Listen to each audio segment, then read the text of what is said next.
미켈란젤로의 아담의 창조 이야기에 이어서 이번에는 그 세무엘 박의 그 창조 이야기를 이어가겠습니다.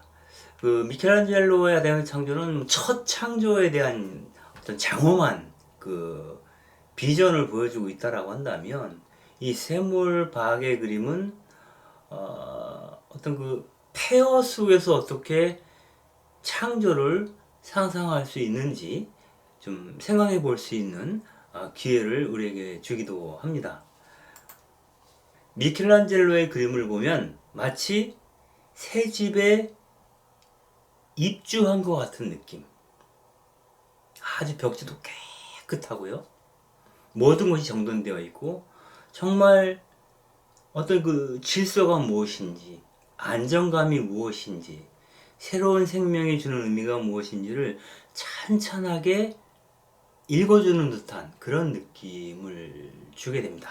이 안에서도 하느님이 갖고 있는 역동성, 그리고 마치 수동적 영성이라도 보여주려는 듯 하느님과 이 창조를 응시하고 있는 아담의 자세, 그리고 그 하느님과 천사들과 하와와 아담의 모습이 아주 그 건장한 근육질의 아주 안정된 모습으로 형상화되어 있다라고 본다면, 이것에 비해서 시애뉴얼 박의 이 그림은 미켈란젤로의 그림을 그대로 구성상으로는 모사를 하고 있습니다.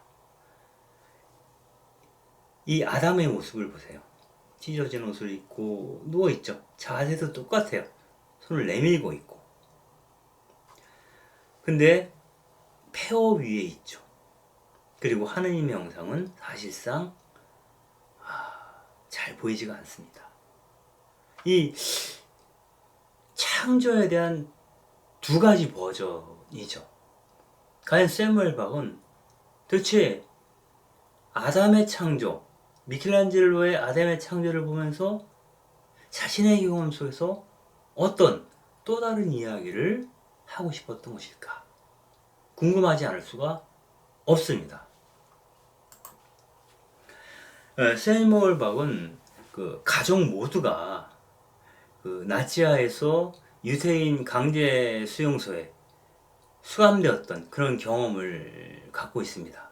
그래서 그 유대인들의 강제 수용소 경험을 통해서 창조의 문제를 다시 보고자 했던 것 같아요. 그래서 이 그림에서 보면 아담은 폭격으로 다 부서진 어떤 집의 그 벽과 벽 사이에 비스듬히 앉아 있습니다. 그리고 주변에는 왼쪽에 불발탄이죠. 포탄도 있고요. 그리고 양동이에 컵 같은 것들이 널브러져 있습니다. 그리고 옷가지며 이 폭격의 잔해들이 사방에 널브러져 있는 것이죠. 그리고 아담 역시 머리가 박박 깎이운 채 있습니다.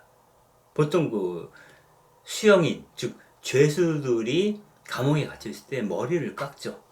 오른쪽 그림에서 보면 그 아우슈비츠에 갇혔던 그 유대인들의 모습을 그린 것인데요.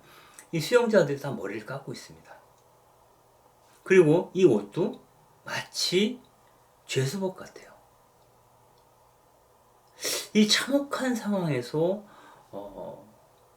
시에몰 박은 창조에 대해서 생각하는 것입니다. 여기서 하느님은 포탄으로 박살난 이 담벼락의 빈 공간의 형상, 그러니까 외곽선으로만 남아있어요. 하느님은 이 안쪽이 비어있죠. 하느님은 계시지 않지만 또한 계시지 않는 모습으로 이 자리에 계시다 라고 볼 수가 있습니다. 즉 우리가 홀로코스트를 경험했던 그런 많은 사람들이 이런 질문을 했어요. 우리가 그 가스실에 들어가서 죽어갈 때 하느님은 과연 어디에 계셨는가? 아마 이 질문이 현대신학의 출발이기도 하죠. 아마도 그 순간에 그분은 없었는지도 몰라. 우리가 가스실로 들어가는 동안에 어쩌면 그분은 없었는지도 몰라. 그러나 없다라고 하느님의 부재를 선언하는 순간 내 존재의 바닥이 무너져 내리게 됩니다. 그러므로 없다고도 할 수 없고 계시다고도 말할 수 없는 상태. 이 딜레마의 상태를 이 유대인들이 경험하고 있는 것이죠. 그리고 이 하느님의 형상을 닮은 이 빈 공간 한가운데 연기가 올라가고 있죠. 이게 이들을 태우던 가스실이라고 볼 수도 있겠습니다. 죽음의 상황, 절망적인 상황에서 하느님은 어디에 계시는가 묻고 있는 것인데, 마치 하느님은 이 못에 줄을 매달아서 장갑이 하나 걸려 있습니다. 이 장갑의 형상만큼만 하느님은 실제로 존재하는 것이 아닌가 라고 묻고 있는 것이죠. 하느님은 없는데 설사 그분이 계시더라도 저 장갑 정도의 모습으로 현존하고 있는 것은 아닌가. 즉 하느님은 이 절망적인 상황에서 아주 간신히 존재하고 있다는 겁니다. 그러나 그 상황에서도 아담은 손을 내미는 것을 포기하지 않는다. 하느님과 맞닿고자 하는 갈망을 접지 않는다는 것이죠. 왜냐하면 하느님과 내가 연결되어 있을 때만이, 그 손끝이 맞닿을 때만이 우리는 인간다움을 그 극한적인 상황에서도 유지할 수 있다고 믿기 때문이라고 생각해 볼 수 있습니다.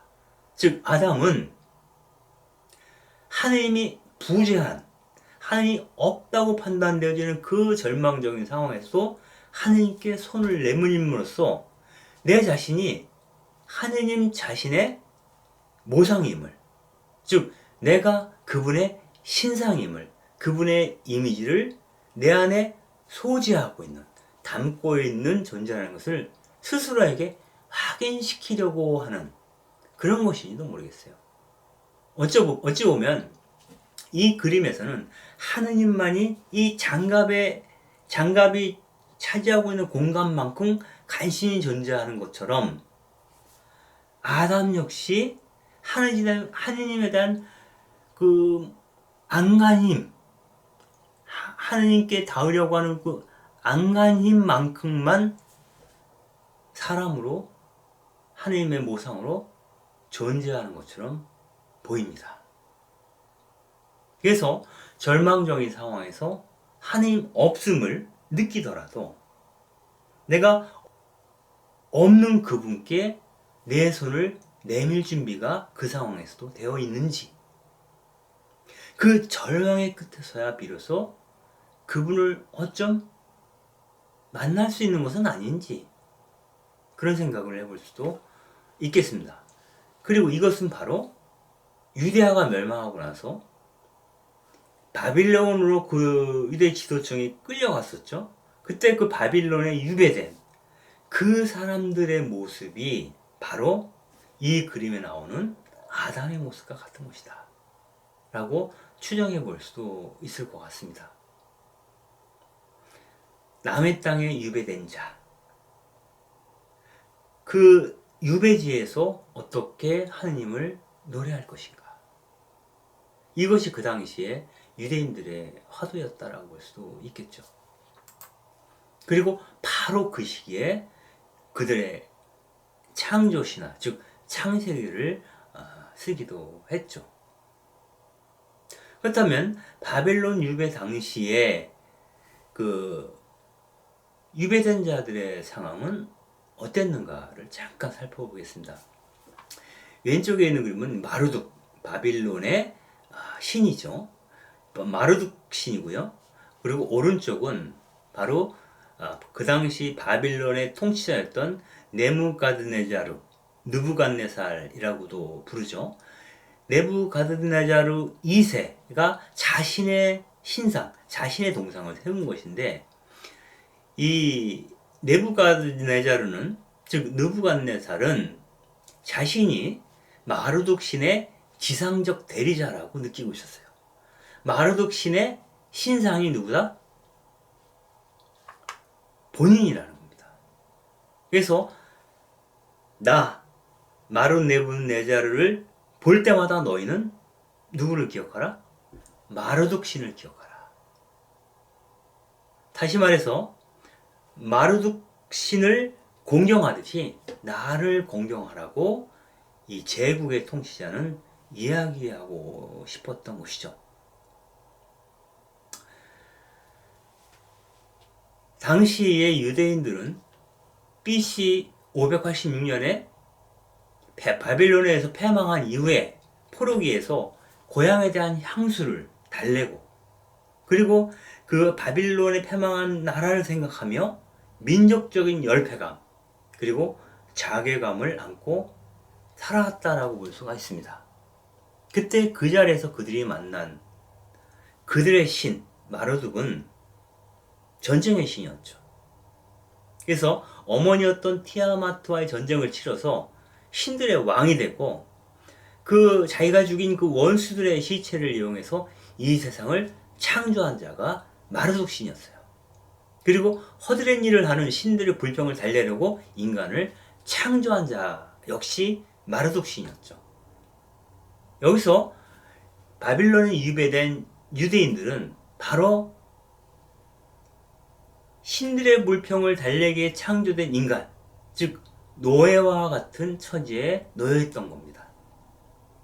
그리고 이 네부갓네자르는 마르둑 신처럼 그 패배자들의 시체 위에 자신의 제국을 세운 거죠. 자신의 제국의 가장 말단에 이방 민족인 유대인들이 있었던 거고요. 그들을 노예로 삼아 제국을 경영했던 것이 바로 마르둑 체제였다라고 볼 수가 있겠습니다. 이것은 극도의 절망적인 상황이에요. 극도의 절망적인 상황에서 다시는 우리가 볼 수 없을 만큼 아름다운, 그 만인의 평등을 구가하는 이스라엘의 창세기가 쓰여졌다는 것은 굉장히 놀라운 사실입니다. 이 고통과 압박 속에서 유대인들은 우리들의 하느님 야훼는 마르둑과는 다르다고 얘기를 하기 시작합니다.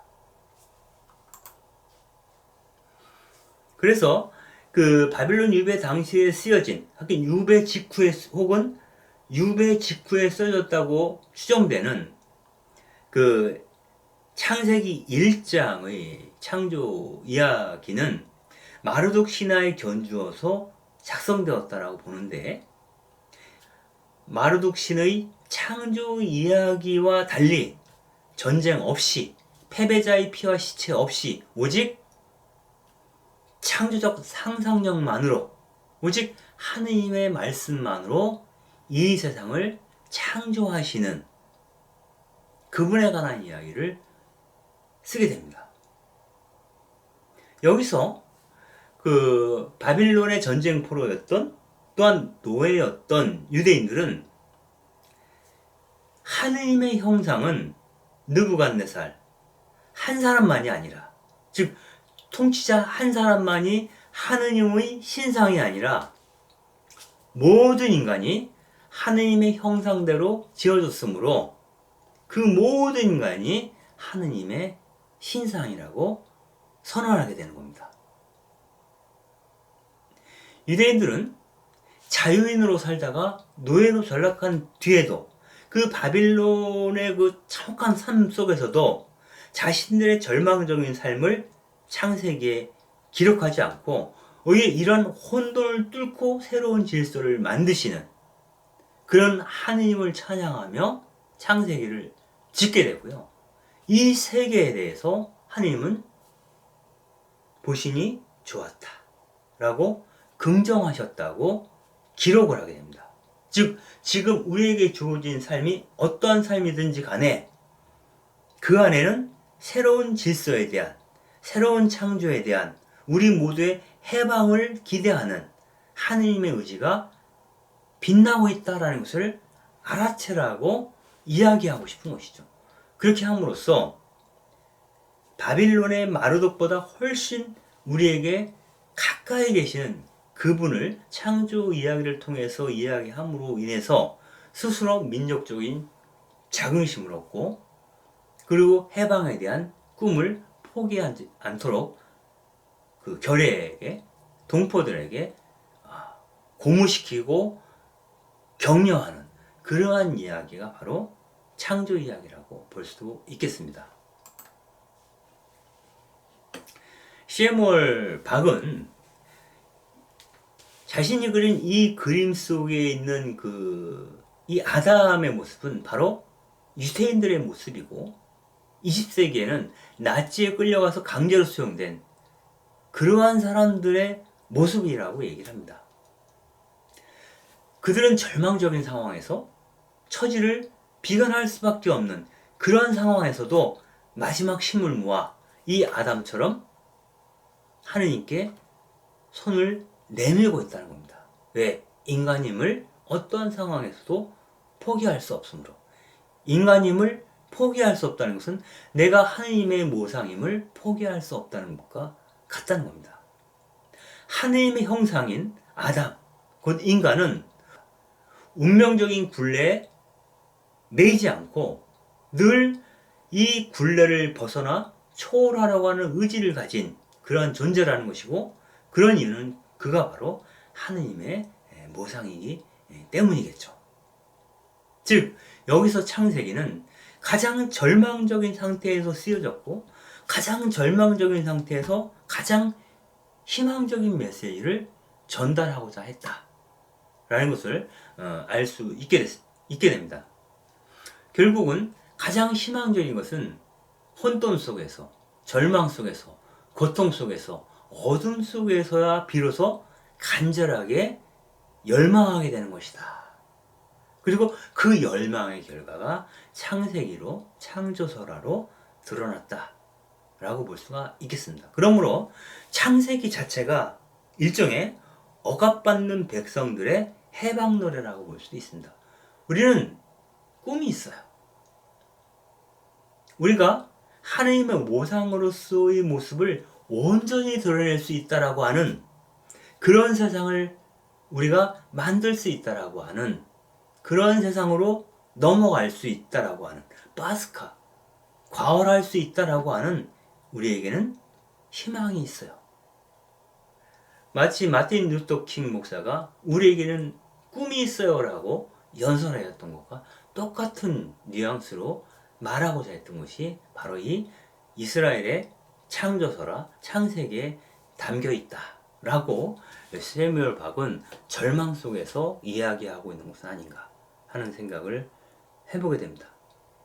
이 이야기를 들으면서 우리는 지금의 우리의 상황에 스스로 매몰되지 않고 내가 그분의 신상임을 확인하는 작업이 얼마나 중요한지를 다시금 새길 수 있을 거라고 생각합니다.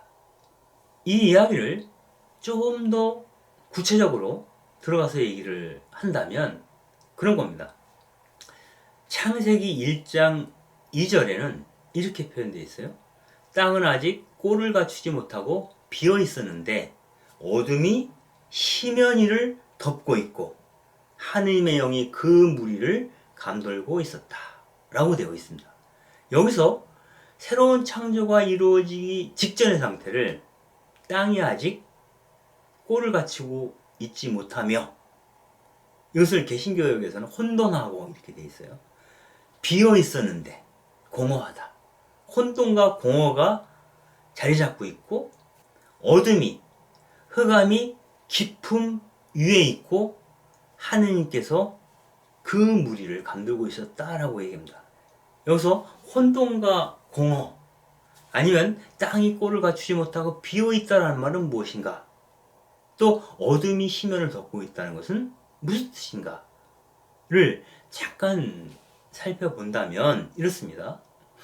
그 혼돈과 공허라고 하는 것은 사물과 사물이 서로 구별되지 않는 겁니다. 즉 이것이 무엇인지 알 수 없으니 두려움을 느끼는 겁니다. 혼돈과 공허가 자리 잡은 공간을 우리는 흔히 광야로 표현하기도 합니다. 예수님께서 세례자 요한에게 세례를 받으시고 어디로 갑니까? 광야로 갑니다. 광야는 두 가지 의미를 가지고 있어요. 하나는 뭐냐면 하느님과 미로를 나눌 수 있는 공간, 즉 하느님을 만날 수 있는 공간이기도 하고요. 그래서 많은 은수자들이 광야로 나아갔죠. 한편으로는 악마가 거주하는 곳이기도 해요. 그 땅은 황량하고 사람들에게서 버려진 땅입니다. 그래서 광야에 나아가면 쉽게 길을 잃어버릴 위험이 있습니다. 그래서 사람들은 길을 잃고 헤매다가 어느 음산한 골짜기 아래에서 시신으로 발견되기도 하죠. 그래서 시편에서는 이러한 공간을 음산한 죽음의 골짜기라고 표현하기도 합니다. 생명과 물이 없는 곳을 막 헤매다가 그 골짜기를 찾아 들어가서 자신의 최후를 맞이한 사람들이 많았다는 걸 뜻하죠. 역설적으로 이러한 공간을 유럽에서는 숲과 상관이 있다라고 얘기를 합니다. 숲. 어둡고 숲이 깊은 곳은 어둡죠. 그래서 보통 사람들은 낮에도 숲에 들어갈 엄두를 못 내요. 그 숲에는 악마들이 살고 있다. 혹은 마녀들이 살고 있다라고 그렇게 생각을 많이 했죠. 바로 유럽 사람들이 숲에 대해서 느낀 그 공포, 길을 잃어버리지 않을까 해서 느끼던 그 공포를 유대인들은 광야에서 느끼는 거죠. 그 상태를 혼돈과 공허의 상태라고 보는 겁니다. 그 다음에 아직 창조가 이루어지기 전에 어둠이 깊음 위에 있었다라고 얘기합니다. 이 어둠이라는 것 자체가 앞뒤 분간이 안 되는 거지 않습니까? 그리고 어떤 생명이 성장하는 것을 가로막는 것 역시 어둠이죠. 그리고 이 어둠을 중세 형이상학에서는 스콜라 철학이라고 볼 수 있죠. 어둠은 곧 뭐예요? 빛이 없는 거죠. 빛의 결여입니다. 그래서 구원이라고 하는 것은 어둠에 빛이 쏘일 때 구원이 시작된다라고 보죠. 그리고 어둠 가운데 빛이 쏘여야 비로소 생명이 자라기 시작한다라고 볼 수도 있겠습니다. 그래서 빛의 대조적인 언어가 어둠입니다. 악한 영들은 어둠 속에서 활동하기를 좋아해요. 그래서 악한 영을 어둠의 영이라고 부르기도 합니다. 그 어둠이 빛이 결여된 상태가 깊음 위에 있었다. 근데 깊음 자체도 일종의 시면이죠. 이 시면은 바닥을 모르는 상태를 뜻해요. 역시 분간이 되지 않는 상태. 어찌 보면 악마와 지옥이 자리 잡고 있다는 땅 아래를 뜻하는 것일 수도 있겠습니다. 이러한 그 무질서의 상태, 혼돈과 공허의 상태, 어둠과 기쁨의 상태 위에 하느님의 영이 휘돌고 있었어요. 창조를 준비하고 있었던 것이죠. 이 어둠 속에서야 비로소 창조가 시작된다라고 볼 수도 있겠죠.